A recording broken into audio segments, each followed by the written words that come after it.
I can't be happier.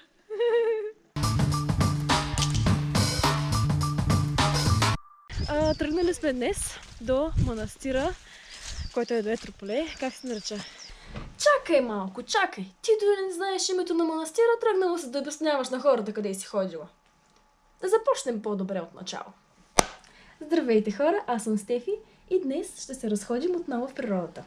На вашето внимание представям тази кратка и лесна екопътека, която води до Етрополския манастир Света Троица и до водопада, който се намира непосредствено до него. Последния път в планината 4 човека се разделят на 3 групи. Не беше най-доброто нещо, което може да се случи. Коляното ми не беше много щастливо. Олей, тук ще е много яко лятото. Сега това е нашето VIP сепаре. Опа! Не е ли мокро? Те трябва да са сухички. Много добре. Много добре.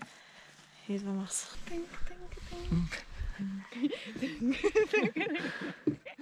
До сега не беше много активна в колата, ама... Тя си изпи кафето и почна вече. Почнаха да идват вълните. Да. Си викам, тя Алекса пише вече, трябва да слизаме. И тя, на мен сега ми завря водата за кафето. И така ми...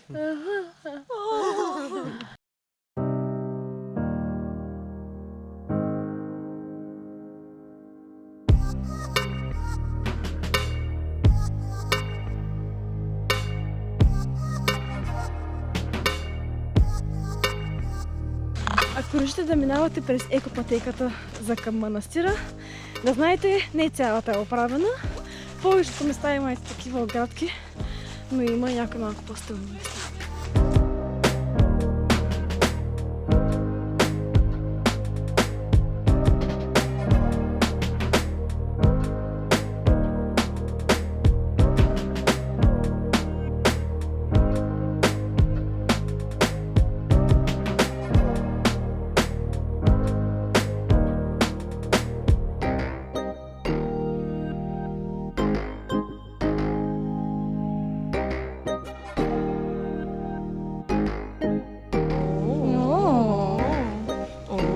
Цялото внимание.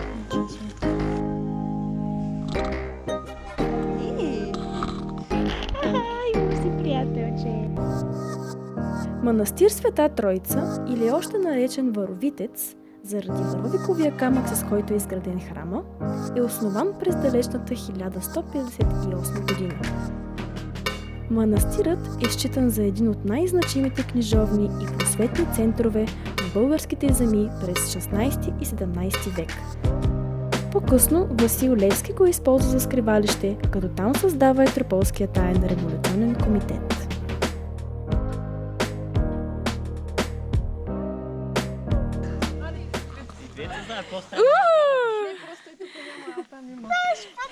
Чакай!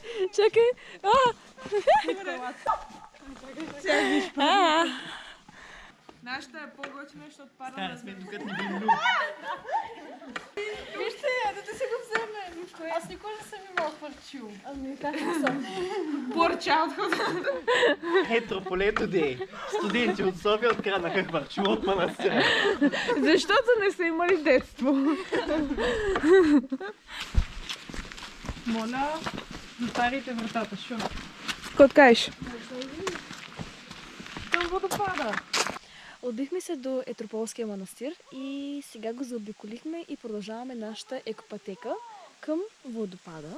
Стръмно е, така че внимавайте.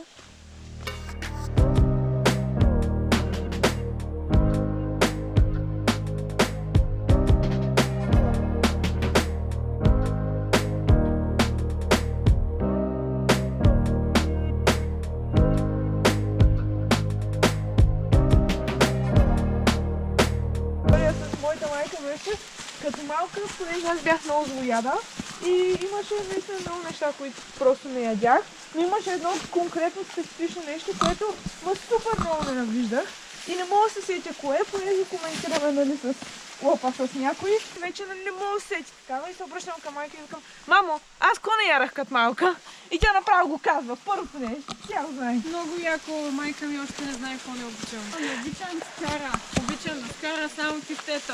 И тя затова всяко лято прави пържоли на скара. Ако не е друга, поне мама знае, че не обичам стафиди и сушени плодове, защото ако това вече не обичаш, не знаеш и шагите да се откреща. Не ти сега къде живееш? Това тук да направи.